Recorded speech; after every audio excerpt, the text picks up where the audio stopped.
This episode is brought to you by Audi. The road is calling. Embrace the thrill of the drive with the all-new, fully electric Audi Q6 e-tron. Featuring effortless power, serious acceleration, and advanced Audi tech. It's not just a new EV. It's a new way to experience driving. The all-new, fully electric Audi Q6 e-tron is here. The next chapter of Audi starts now. You are tuned in to the FowlWeather Podcast, the forecast to your next successful hunt. Coming to you from the home office, Jack's Reef, New York. How great are the Great Lakes when it comes to duck numbers and duck hunting? A note on how all duck hunters are not created the same. How did Florence and Helene impact crops and habitat for ducks in the Mid-South? Oh, will the week bring a much-needed cold front? Or said another way, where the heck is that cold weather we need to push ducks south? This and so much more. Oh, and the only science-based duck migration forecast available. All this week on the FowlWeather Podcast. We thank our every week listeners. You know who you are. Those that never miss a single migration forecast episode each Monday morning. We appreciate y'all very, very much. Y'all are as ate up as me about ducks, duck biology, and duck migration. You know where the ducks are at before the ducks know where they're at. Think about that. You know where the ducks are at before they even know where they're at. Our dedicated weekly listeners can pick the best days to hunt because the FowlWeather Podcast forecasts fresh ducks hot from the north. Shoot the ducks from the north before they know where they're at. I'm your host, Dr. Mike, coming to you from the home office in Jack's Reef, just clearing up one of those good old fall head colds, getting it out of the way before our trip to North Dakota. My wife and I both got it. Our neighbor Sean, who's coming with us, got it as well, so hopefully we're disease-free by the time we're on the road. Right, so we're prepping for that trip to North Dakota that we're doing next week. All the coordination with friends, you know, who's bringing what decoys, that's been done. The cases of shells have come in, and now we're on to kind of mapping initial places to scout. We also picked up some New York maple syrup and homemade jams and jellies to give to landowners where we hunt as kind of thank yous along the way, right? At the farm, we were able to get in what I would call a very late winter rye planting, but the rains just haven't come yet to get it to germinate. We've been really dry here, but folks to the south of us in the mid-Atlantic certainly got bits and pieces, and maybe some folks a little bit more of Helene, and are certainly much wetter. I'm still betting on a 4 to 6 inch tropical drop for us, you know, a shot of rain in the northeast U.S. in the month of October, maybe even early November, but nothing in the near term. Our bow season for deer's underway, and the heat really has deer in kind of slow mode, so mostly cleaning up acorns at night. Those deer are out picking acorns at night, so no venison hanging in the barn yet for us this year. But we do have our duck opener coming up, and we're going to hunt, in western New York this Saturday. Oddly, our zones in New York used to open on, they used to open on different weekends where you could hunt up north this weekend, on this Saturday, Sunday that I'm kind of recording this on, and then western zone the next weekend coming up. But they open on the same day this year, and I'm not certain why. It definitely kind of reduces opportunities. We'll have to hunt down that information in the coming weeks to figure out why we opened these on the same weekend, and actually gave up a bunch of wood duck shooting up north because on certain years they might leave by this point, but definitely gave up seemingly a week of wood duck shooting, which is something folks really look forward to in New York. So anyhow, but we're prepping for this hunt on a local refuge where we got drawn for this coming Saturday. Conditions look really good with good numbers of ducks that have made that primary movement off breeding grounds and into these kind of initial well-managed and productive marshes where they're going to stage until kind of weather moves them on from there. Oh, what else? The pumpkins and winter squash are picked. All the potatoes at the farm are out of the ground. And kind of all that's left is, pulling the carrots and planting the garlic at this point. So winding down, and with cooler temps coming for the Atlantic Flyway this week, we may have to fire up the wood stove to get the chill and damp out of the old farmhouse. So kind of a good fall feeling going on right now.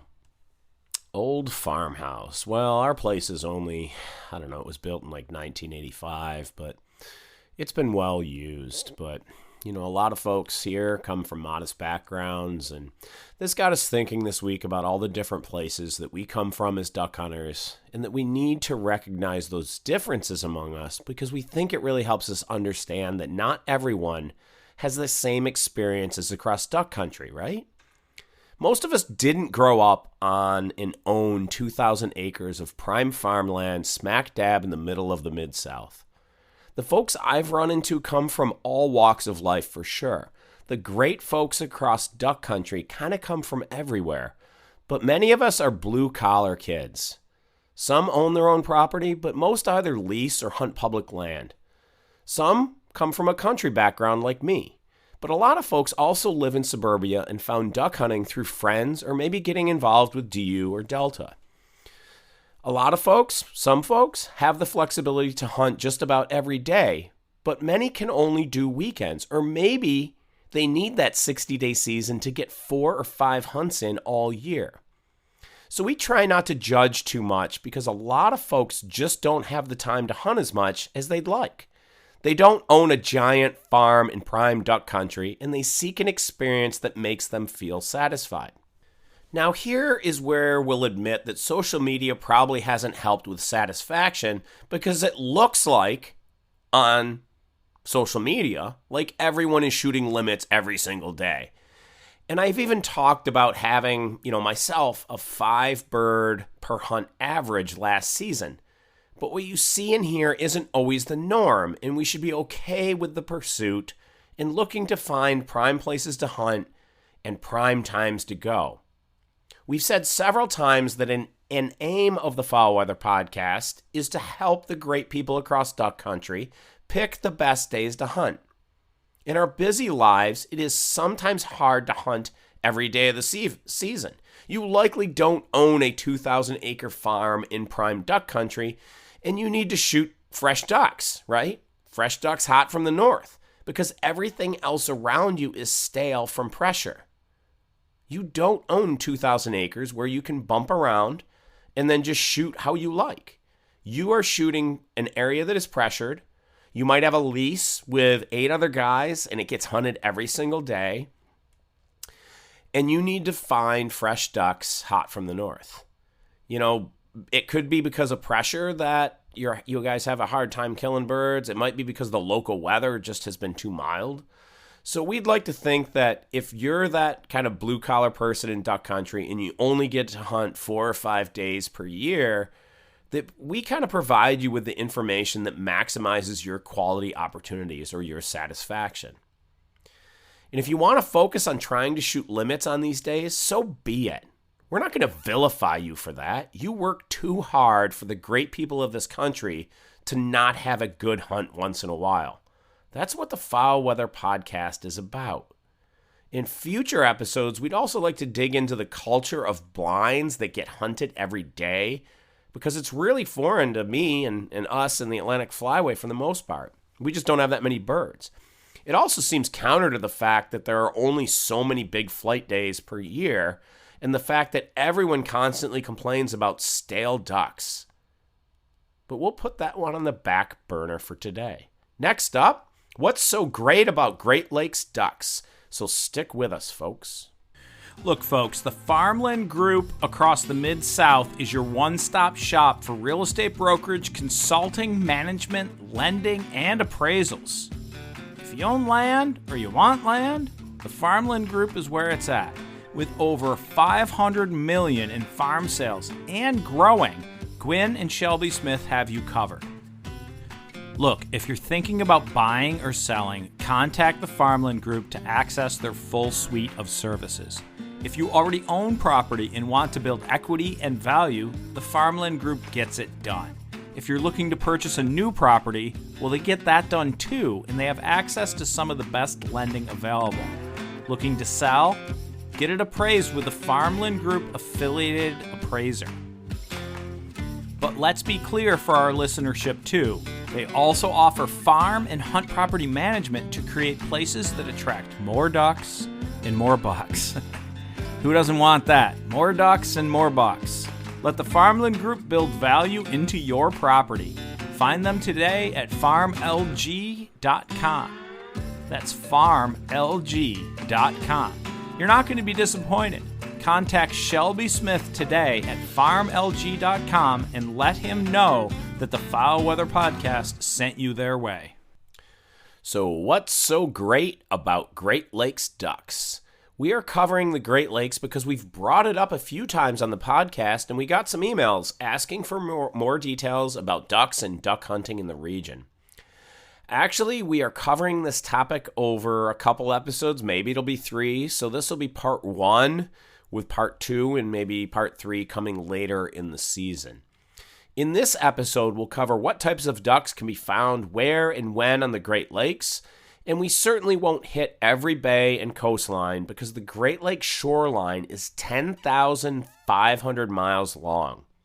Most of my experience is on the lower Great Lakes, which is Lakes Erie and Ontario.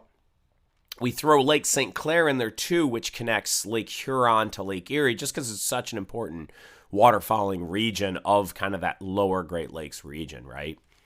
For this reason, a lot of the information will be kind of from these 3 lakes. They also tend to be the most waterfowl rich because they sit at a more southern latitude, freeze much later in the season, and have an abundance of high productivity of land around them, whereby ducks and geese can roost in the open water and marsh and then also field feed when snow does not get too deep for them to do so. My own experience in this region, my doctoral work was over 2 winters on Northeast Lake Ontario in Prince Edward County in Ontario, Canada. Yeah, we worked about December 20th, just before Christmas, right through till March. So we spent 2 winters on Lake Ontario conducting sea duck work. I spent many years living on the outer bay of Long Point on Lake Erie and hunted the nearby marshes a bunch. The inner bay, I also hunted fairly consistently for several years while completing my doctoral degree. And then later as senior scientist for the Long Point Waterfowl program, I also kind of really lived right in the town of Port Rowan and got to know the bay really, really well at that time too. My time in Ontario also gave me the opportunity to kind of fly a bunch of low-level aerial surveys from the St. Lawrence River across the north shore of Lake Ontario, up the Niagara River, along the shores of Lake Erie, up the Detroit River, and to Lake St. Clair. We've also collaborated with the Pennsylvania Game Commission on telemetry studies of scaup that were caught at Presque Isle State Park, and I continue to collaborate with good friends at Winus Point Marsh Conservancy in western Lake Erie on the U.S. side. When working in Ontario, I also compiled the January waterfowl survey of the lower Great Lakes, which kind of included ground and aerial survey data from the Canadian and U.S. sides of the border. Honestly, the portion of these lakes that I'm least familiar with is the U.S. side of Lake Ontario, even though the farm that we live at now is only about an hour away. This region, relative to the Canadian side of the lake, has far fewer waterfowl, although there's a bunch of marshes along the U.S. side of Lake Ontario that, traditionally held good numbers of ducks. They're largely degraded from that traditional condition. I'm going to leave that one until part 2, but Lake Ontario is dammed at the St. Lawrence River. The Moses Saunders Dam was completed for navigation and hydroelectric power with little regard for environmental impacts at the time of completion. So we'll leave impacts of the Moses Saunders Dam for part 2 of this kind of Great Lakes series. So let's start in the east and move west. The Thousand Islands region of the St. Lawrence River is super rich in waterfowling history. If you ever do get up that way, you should stop into the Thousand Islands Museum and go to the Clayton Decoy Show. It remains a substantial draw each summer. There's a large decoy carving culture in eastern Lake Ontario in the St. Lawrence region with some very famous carvers from that part of the world. The region is rich with wetland-filled shorelines and is a destination for every assortment of dabbling duck early in the year. As the season progresses, Canada geese blacken the sky as they migrate down from the north, roosting on the river and flying out to farm fields to feed each night. As the season progresses, the wood ducks and early migrating dabbling ducks leave, but then the mallards and black duck numbers, along with tens of thousands of Canada geese, remain. After that, the diving ducks, the lesser and greater scaup, show up in abundance. Later, the bufflehead, golden eyes, and mergansers arrive. The river has ducks pretty much all year, as does just a bit west on the northeast shoreline of Lake Ontario. Here you can find all of the assortment of waterfowl I just noted, but also in the depth of winter, about 100,000 longtail ducks, or old squaw if you want to call them that, gathered around the Galoos and False Duck Islands. They spend the winter here, along with an abundance of buffleheads and common golden eyes, a smattering of scoters, some scaup, and some other varieties of birds. There's a mallard here and there that thinks it's a diving duck and tries to find places to feed on zebra mussels. They don't taste so hot, by the way. Along eastern Lake Ontario, there are a diversity of embayments formed by the traditional lake rising and falling in massive changes before the Moses Saunders Dam was completed. Nowadays, there is still life in these marshes, but they have largely been taken over by invasive cattail and have way less food than before. But you can still find wild rice and other duck foods. They get shot up pretty hard on opening few days of season, so ducks leave them after those first few days of that barrage, and you'll really need to focus on flight days later in the season to find birds. The entire shoreline from Prince Edward County to Toronto on the North Shore has a smattering of ducks all fall and winter.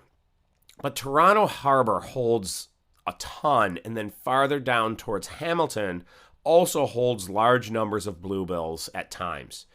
You also get to see a growing population of trumpeter swans that were reintroduced, of course not huntable, but still a pretty cool sight. As you loop past Toronto and head towards the Niagara River, you get into vast rafts of black and white-winged scoters, typically not until January, and really not very huntable because many of them are about a mile offshore. Right? Now remember that at its deepest, Lake Ontario is 800 feet deep, so few folks chase ducks too far from shore.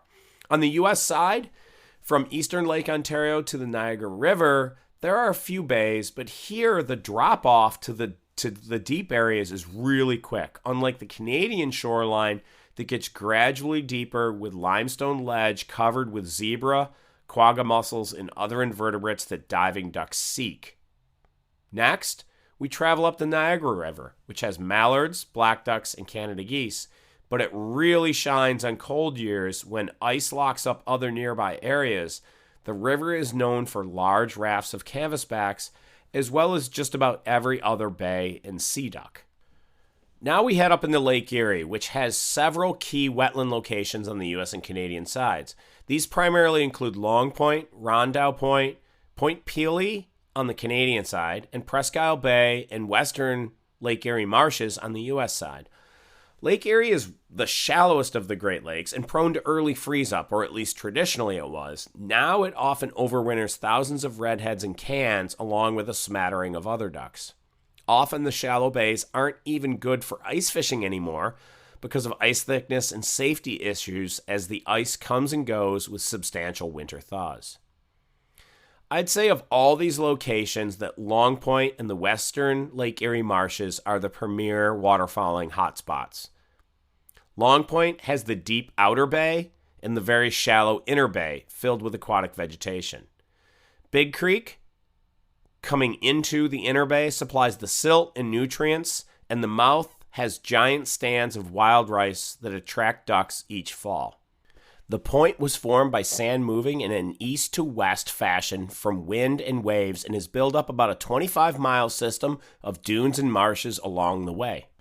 Long Point is known for diving ducks on both the inner and outer bays, but the marsh hunting is substantial as well. I've counted 100,000 bluebills sitting off the South Shore during the day during aerial surveys. It looks like an oil slick when you're coming up to it. These ducks come into the bay every night to feed. The sound is amazing as they rip over the dunes and into the shallow bay to feed. On really good windy days, these birds escape into the bay and are available for shooting. So the region is rich in layout hunting history, and several guides operate out of the small town of Port Rowan. Both Rondout in Ontario and Presque Isle Bays in Pennsylvania continue to provide quality hunting, although not at the level of Long Point. Both hold their own, though, when it comes to diver hunting as well. Point Pelee was once a fantastic waterfall destination with hunting at the provincial park, just like at Long Point, but this was taken away from us by anti-hunters. Yeah, I recall hearing that there is a mural through time at Point Pelee Provincial Park. It's a mural through time of the conservation history that actually denotes ending waterfall hunting as an accomplishment. An accomplishment? How embarrassing for the meatheads that don't understand the conservation role of waterfall hunters. On to Western Lake Erie on the U.S. side, and we could spend all day here. If you want more information, go back to episode 24 of the FowlWeather Podcast, where we visit Winus Point and talk with Executive Director of the Winus Point Marsh Conservancy and Shooting Club, John Simpson. An abundance of private clubs and a few public hunting areas are located in Western Lake Erie and provide fine gunning of birds coming from the prairies towards the Atlantic Flyway and others coming from the east and headed down the Ohio to the Ohio River and farther south into the Mississippi Flyway. So it's a really amazing crossroad between the two flyways. The region is known for its diversity of dabbling ducks and abundance of birds throughout the fall season. Nowadays, ducks seem to leave for short periods to go to the Ohio River Valley, and then they just bounce back as the ice in that region is much less frequent than in the past and for shorter durations. Next, we visit the Detroit River as we head up towards Lake St. Clair. The Detroit River has an amazing number of canvasbacks and redheads once Lake St. Clair freezes. A few moons ago, there was a huge starvation event of these diving ducks, likely because invasive, exotic mute swans stay all year on the river and eat the primary food source of these birds before they even arrive, wild celery. There is truly no place for mute swans, I'm telling you. These things shouldn't be here, and they should be eliminated wherever they are found. Unfortunately, political pressure often makes them protected by states, despite that they are an invasive species, just like the European starling, which you can shoot just about everywhere if you have a hunting license. The idea is that a lot of folks don't understand that a swan is not just a swan. There's tundra swans, which are native, that migrate through the flyways into the Atlantic coast. They actually spend 75% of their year migrating. Tundra swans spend 75% of their year migrating and only 25% of their time on the breeding grounds. We've also reintroduced trumpeter swans into the east, and they have existing populations in the Rockies and Alaska. But mute swans, they escaped, and they shouldn't be here. But people who don't hunt, the antis, think swans are swans. Mute swans are not the swans that we have here, right? So we got to work on that one. Anyway, don't just go shoot mute swans. It's probably not legal where you're at. So I'm not giving you advice to go shoot mute swans. We'll cover effects of mute swans and the kind of politics and the debacle by some states in future episodes. And last, we hit the famed Lake St. Clair. The U.S. side can be hunted. The U.S. side can be hunted to the border, but in Canada, you have to be within 300 meters of the shore or the last emergent vegetation. So the middle of the lake on the Canadian side is essentially a sanctuary. Known for having over 100,000 canvasbacks at times, along with other assortments of divers, Lake St. Clair is certainly a diving duck hunting heaven. Well, if you are on the Canadian side. On the U.S. side, overly restrictive harvest limits, like, one scop for 30 days, reduce opportunity and satisfaction for sure. The Canadian side also has various hunting clubs behind bermed wetlands. Some of these clubs have folded over the years and get turned into vegetable farms, right? Somebody's going to do something profitable with that land. So keeping the Canadian Lake St. Clair waterfowl hunting tradition and clubs is really paramount to sustaining ducks in the region. I'm going to leave it there geographically because it's largely the extent of my knowledge about Great Lakes waterfowl. Certainly Saginaw Bay, along with other shallow areas of the upper Great Lakes, Huron, Michigan, and Superior, also provide diverse waterfowling. But many of the shorelines of these upper lakes are also without wetlands. They're home to a diversity of diving ducks like buffleheads, golden eyes, long-tailed ducks, and mergansers, more than what I would say are more sought-after, better-eating birds. Okay, so I've probably offended somebody here, especially the Merg squad, but just send me your hate mail at drmike@fowlweather.co. Last, let's hit on ice cover changes on the Great Lakes because that's what really determines if these ducks I just talked about need to leave this region each year and at what time. All of the Great Lakes have a significant decline in maximum ice cover. But this isn't to say that there aren't still years with abundant ice, just that the frequency of years with low or no ice far into the season is increasingly common. Let's just take Lake Erie, for instance, where a ton of ducks stay because it's shallow, has a lot of wetlands, and is very productive. It went from nearly always having maximum ice cover near 100%, completely frozen over, during the 1980s to about 1999, to 6 years from that period with maximum ice cover not even reaching 30%. On those years, ducks stay north in abundance, especially diving ducks that can exploit deeper areas where ice doesn't accumulate in wetlands. So how many ducks are on the Great Lakes? Maybe we'll do the math on this someday, but it's certainly in the millions. And when those wetlands don't freeze, when the bays stay open, the ducks stay. The food is abundant and many stay. Of course, we aren't stating that all ducks stay. It's more than just about weather. Those folks that continue to say that all we talk about weather are full of it. It's definitely about more than weather. Ducks are different, and some stay and some leave. But they don't have to leave when it's this warm. And that is important to remember. So many stay, and they are not available for harvest at latitudes farther south.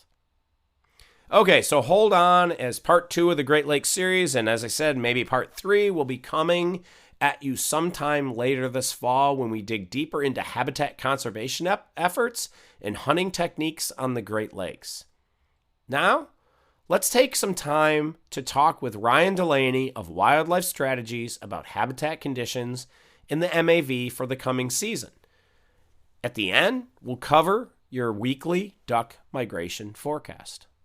So we got Ryan Dulaney on the line today from Wildlife Strategies, and he's going to detail a little bit for us about what's going on in the MAV in the kind of, south end of the Mississippi Flyway there with the properties he manages, but he's going to talk to us about kind of what happened with Francine and Helene and how that affected management, as well as kind of what he was up to this summer. So welcome back, Ryan. We had you on before. Sounds good. Thanks for having me, Dr. Mike. All right. Good stuff, Ryan. So why don't you jump in on the Francine thing first and kind of how that affected river levels and management and, what it helped and what it hurt. Yeah, well, it couldn't have been any more different than the previous 2 falls. We knew kind of the chance for a pretty active hurricane season was imminent, and it really showed out later in the game than we kind of expected. So Francine dumped quite a bit of rain in Arkansas, and our river levels were low as expected, and harvest had kind of just begun when Francine was rolling through, and it dumped a lot of rain. I mean, some places only 2 inches, but there's places that were upwards of 7 and 8 inches. So it's made harvest on the ag side really, really challenging this year, and guys are struggling to get a crop out, and crop's not really worth a ton of money. So that's put some stress on the farming community around us, but it really primed the wetland conditions for the next storm, Helene, which we all know pretty much affected the entire southeast United States. And that was enough to put everything kind of over the top, over the edge, and filled all these basins and river corridors. And so rivers like the Cache and the Langee and Bayou View, they jumped and exceeded their banks and put floodwaters out, which is challenging from a manager's perspective because it's too soon, right? It puts you in a predicament to, I mean, are we going to attempt to dewater and then turn around and water on again? Or, are we just going to manage with what we have? Understand that, it's to the detriment of some of the bottom and hardwood systems that we do have and make the best of it. I think you kind of have to look on a case by case, property by property basis with that. Look at kind of life history over the last 5 to 10 years of what those tracks look like and say, is this free water something that we ought to keep around or do we need to try to dewater and dry some areas out that could benefit from it? Thankfully for us, a lot of our projects were completed on time.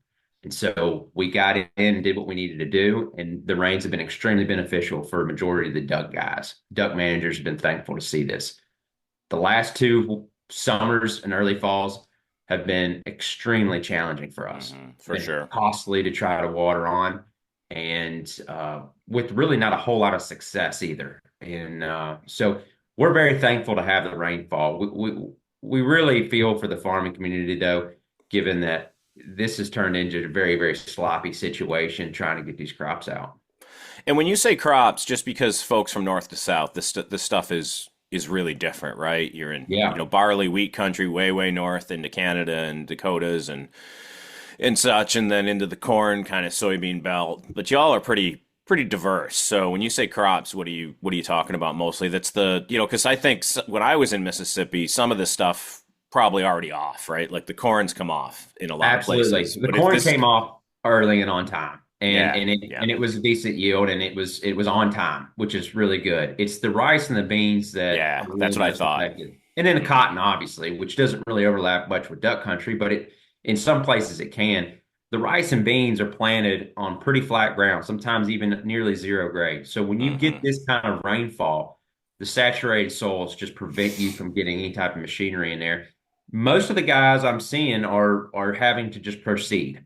When they get their moisture levels right on the commodity side, they're running the equipment in there and just going to worry about fixing ruts and smoothing out.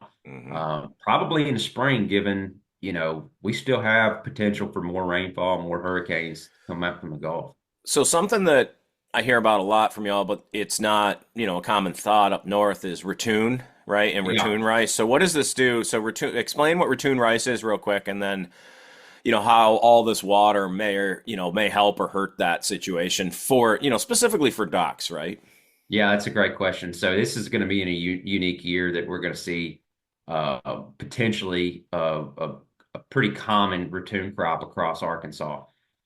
So a ratoon crop is essentially just a second crop of rice, and it's not really common to Arkansas, but it has been utilized as a practice in Louisiana in some places. And given that our rice hybrids now that we're growing are fast maturing and getting in early enough, it's kind of opened up a window for this to happen. And it's a great thing for waterfowl because it is an additional food resource that we just don't really pencil into the plan. And I've seen some fields that really look promising for ratoon. They need to be managed properly though post-harvest. I mean, you cannot just expect to have a ratoon crop with combine going through and then rainfall. There needs to be a fertilization schedule. There needs to be some monitoring on the water side. There is some pest problems. I mean, you've got to pay attention to that stuff this late in the year. I do think there are going to be plenty of fields that ratoon. I think you got to pay attention to making sure your post-harvest practices are conducive to that if you want it. And if you don't want it because of a manipulation situation, you need to go ahead and address that right now and get on the same page with your farmer. And that's what we do on our properties that have ag land is, we're constantly working with a tenant farmer to marry both agricultural production and waterfowl management. And so we can kind of prevent some of these pitfalls, but also promote stuff like a ratoon crop or correct post-harvest practices. Right. And so ratoon, when folks, when you hear second crop, it's that you cut it and then it, you pull the grain and then it resprouts from that, from that plant itself. So it's almost like a secondary growth. It's like cutting your yard and then it goes again. Yeah. Right.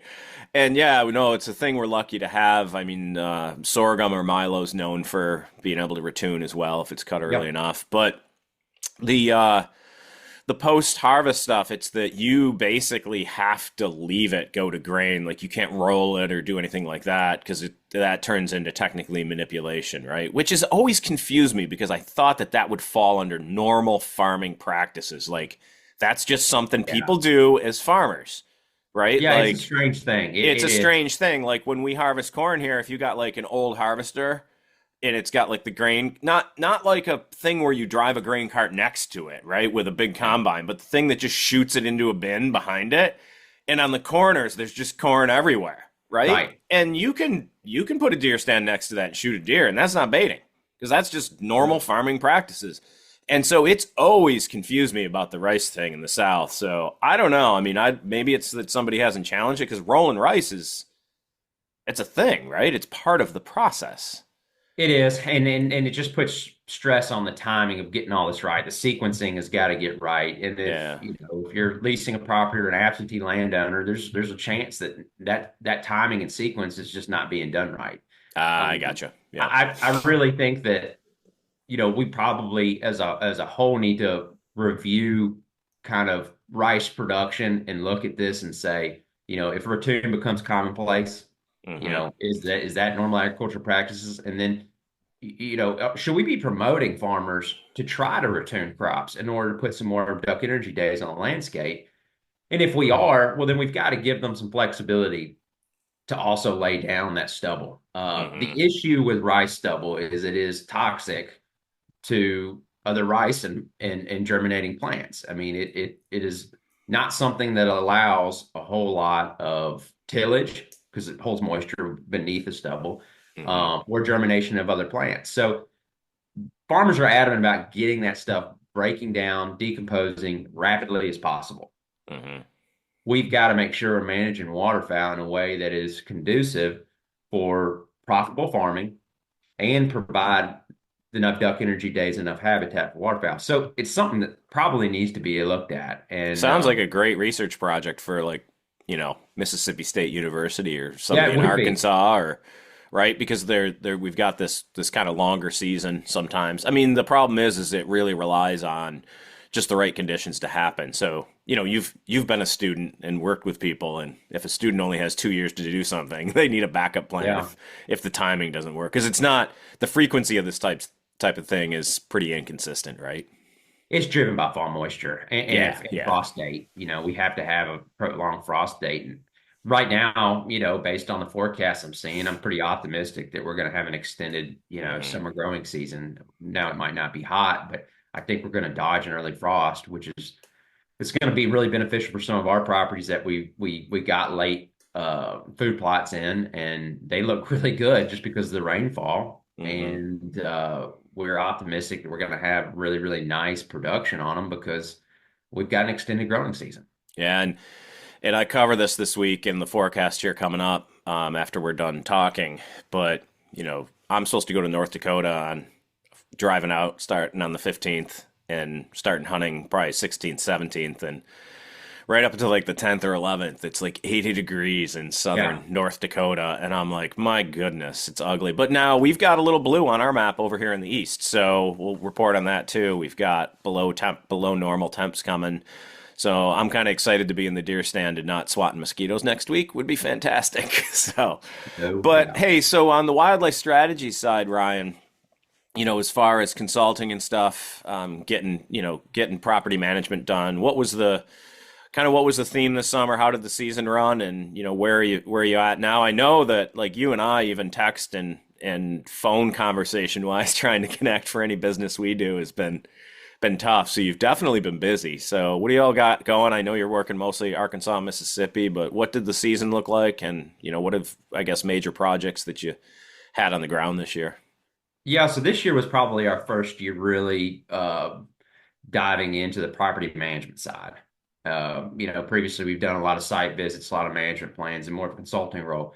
But we kept seeing the need just for actual property management and in kind of executing these management plans. And that was a pitfall landowners had is that if you're an absentee landowner, it's difficult to execute what we have written. So that put a lot of work in front of us, and we were happy to see it. But specifically, we had one farm that we sold to a client and closed in February, and man, it was a farm that we were turning into a duck waterfowl project, and that took quite a bit of our summer up, just trying to move a lot of dirt. I mean, we had to move mountains, so to speak, and thankfully it has gone really, really well. Thankfully, we've got really good contractors that put us at the top of their list and give us some priority, and they have the manpower and the horsepower to get in and get it done. But we moved dirt on about 50 acres there, installed 5 water control structures. We've got a moist soil crop on about 42 acres. And you can check the Instagram and kind of see some of this stuff that we've started at that property. And I'm really optimistic that place is going to turn into a waterfowl hotspot in that region, just given the amount of duck energy days that we're going to be kind of supplying that haven't been there. But first and foremost, it's an income producing farm, and that's what the landowner was looking for. And so we located that property. We said, you've got income potential here. We want to improve it for both waterfowl and make it easier to farm, make the operations run better for that tenant farmer. If he makes better yields, you're going to be happier as a landowner, and you're eventually going to make more money off that property, whether it's from a rent increase or a crop share, or it's from the appreciation if you decide to sell it. And so we're constantly trying to tweak that property and dial it in for both waterfowl and for farming. I want to say this. Currently, the way that landscape is, it's kind of a diverging thing, right? It's very difficult to do both well.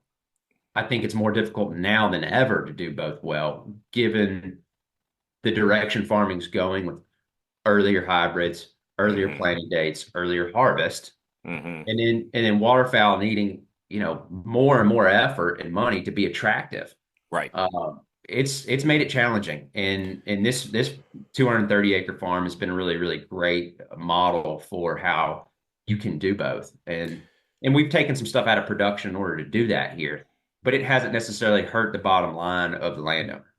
Yeah, I can see that. And I know farming right now, the capacity to make profit this year, given price per bushel for a lot of this stuff. I mostly watch corn and soybeans, right? Like that's my thing I like to watch. But it's been a rough year. The price per bushel's been pretty nasty.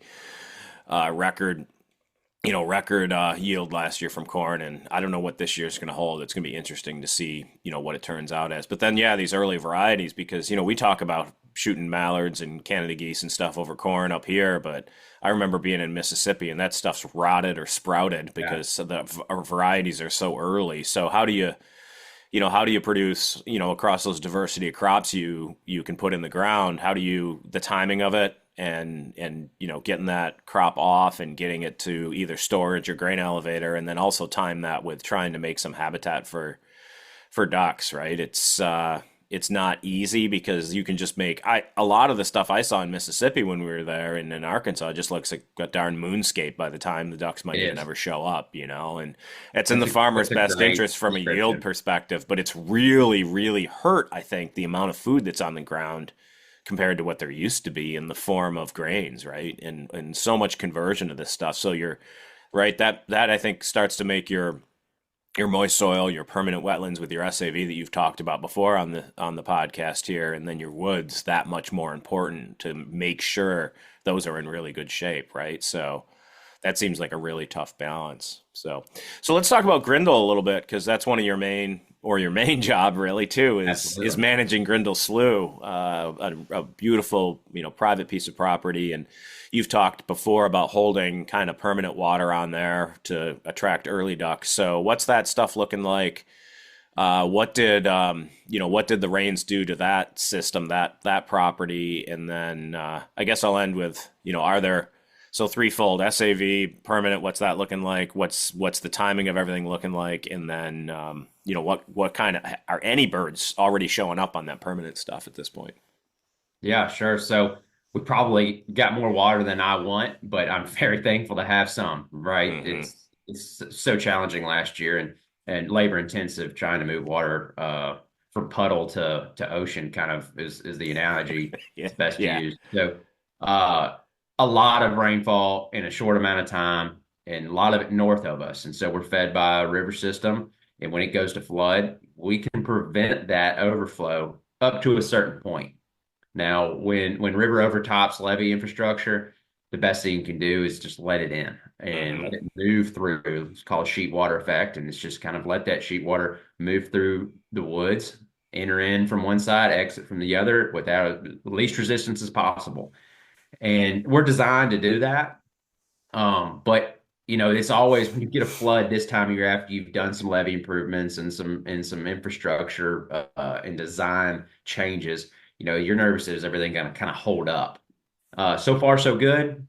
Again, we have way more water than I'm used to seeing. I've been here 11 years. I've seen some Halloween floods that have been really great, brought ducks and water at the same time.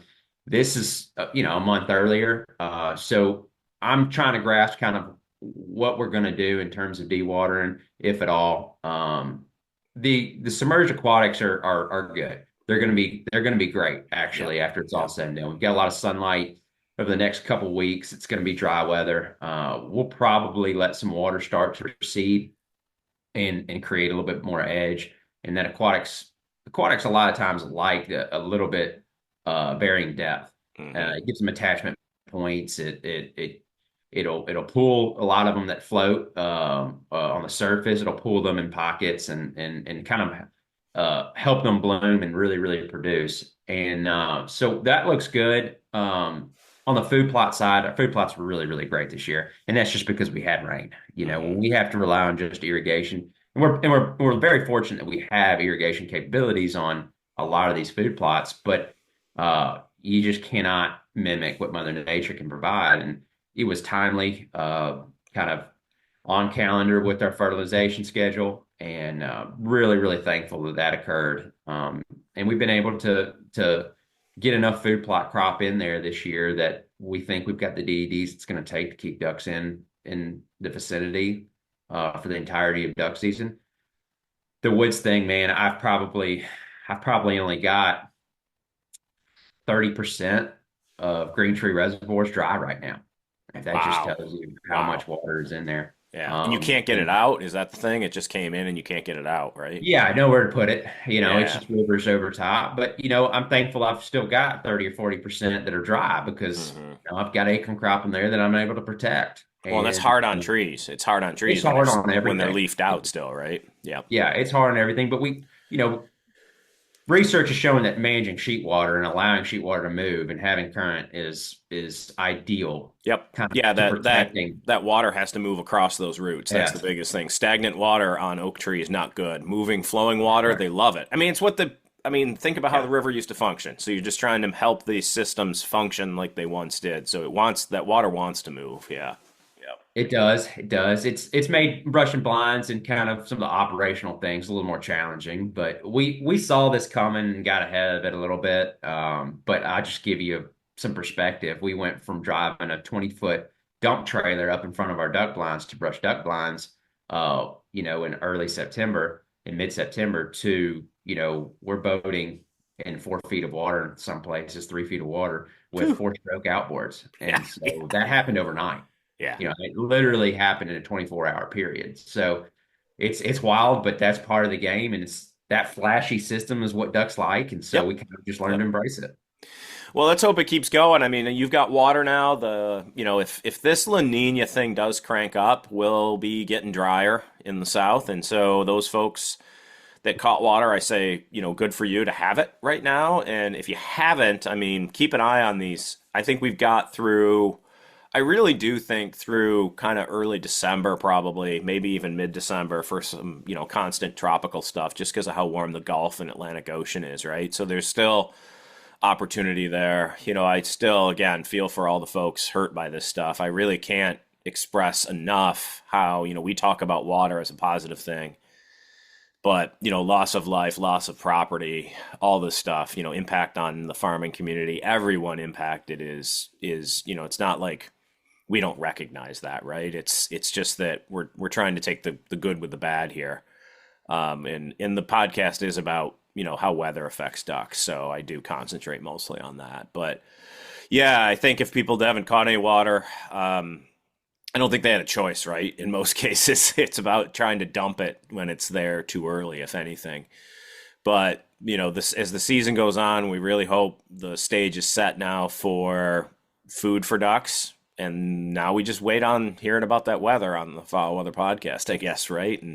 And hope it comes. It really looks like it's going to come late, but I really think, December, January's, Ryan, it's got to be better than last year. Goodness, it would. Yeah.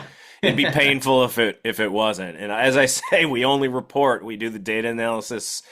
We do the analysis of the weather severity index. But if I could had a magic wand, I'd control the weather and have everybody have their share of ducks each year. But that's just not how it shakes out. So let's hope you all get them this year. And good job setting things up. And sounds like things are cranking with Wildlife Strategies as well as stuff at Grindle Slough. So really, thank you for being with us, Ryan. And we'll have you back on once the ducks start really moving and see what your stuff's looking like then, too. All right? Yeah, I'll be excited to report when I first start to see mallards moving in the region. Right now, it's a little slow. I think everything that's out here is scattered around. So you'll be the first call. Thanks, bud. Appreciate your time. Have a good one. All right, as always, Ryan is a wealth of knowledge and has his finger on the pulse of waterfowl habitat management and waterfowl hunting in the kind of Mid-South, kind of MAV region. So let's get into this week's migration forecast then. Let's start in the west this week because it's kind of a bright spot again. Cold coming into Alaska and as far south as mid-Alberta last week spurred a little flurry of migration that folks took advantage of in the northern portions of the Pacific and Central flyways, and the goose migration into the western Canadian prairies has been impressive as well. The problem is that locally the conditions on the prairies in general are warm. This week, not a lot yet to make mallards move, but the other early ducks, green-winged teal, gadwall, shoveler, and widgeon should have some movement into the northern end of the Pacific and Central flyways early in the week, and then it moderates later on. Not much showing up that would make pintails move because of weather, but they're abundant right now on the prairies because the prairies were dry and a lot have made those movements into the boreal during the breeding season, right? They went farther north than we'd like them to, where they're less productive, and now they've made those initial movements out of the boreal south. Lots of places in the prairies now have been open for a bit. The seasons have been open, so finding non-pressured birds will take some homework, and that's going to make a difference. The theme for the prairies, though, has been, I'm going to call it THTH, or too hot to hunt. But folks are still at it, and certainly killing brown birds. There does look to be a cool down coming for later in the week, so conditions seem to be improving late this week and possibly into next week, kind of in the prairie region in general. In the upper Midwest, conditions have been warm, and local birds where seasons are open are getting stale. No new big influxes of birds are expected this week in the upper portion of the Mississippi Flyway as conditions to the north are just THTH, too hot to hunt. Another bright spot comes this week in the Atlantic Flyway. Oh, goodness. Okay, not really. I want it to be. It's a little bit cooler, but, far reaches of Ontario getting colder, and the weather on the map, at least, is looking towards below average temperatures for this week, so maybe we won't be swatting mosquitoes in the deer stand. But nothing crazy in our WSI that would suggest any major movement of ducks in the coming week for the Atlantic Flyway. But we did get a big push of Canada geese last week into New York, possibly just late molt migrants at this point, as we didn't see much of an influx of those yet, but probably some, Atlantic population, kind of migrant population Canada geese mixed into. The good news for folks at the northern end of the Atlantic Flyway is that the initial movements off breeding grounds have happened, seasons are opening, and it doesn't look like birds are leaving northern tier states or southern Canadian provinces anytime soon. With great nesting conditions this summer in the Atlantic Flyway, the opener should be good for those northern tier states. Remember that you can find waterfowl season information for every state and province at our one-stop shop at FowlWeather.co/seasons. That's FowlWeather.co/seasons. Also remember that you can use your FowlWeather 2024 discount code to get 10% off from Northern Latitude Foods. So get you some wild rice to go with that duck dinner this coming season. Some of the most robust flavored wild rice we've ever tasted. The code, all one word, FowlWeather 2024. FowlWeather 2024 for 10% off from Northern Latitude Foods. Thanks for being with us, folks. Thanks for listening. And as always, may your skies be filled and shoot straight, my friends.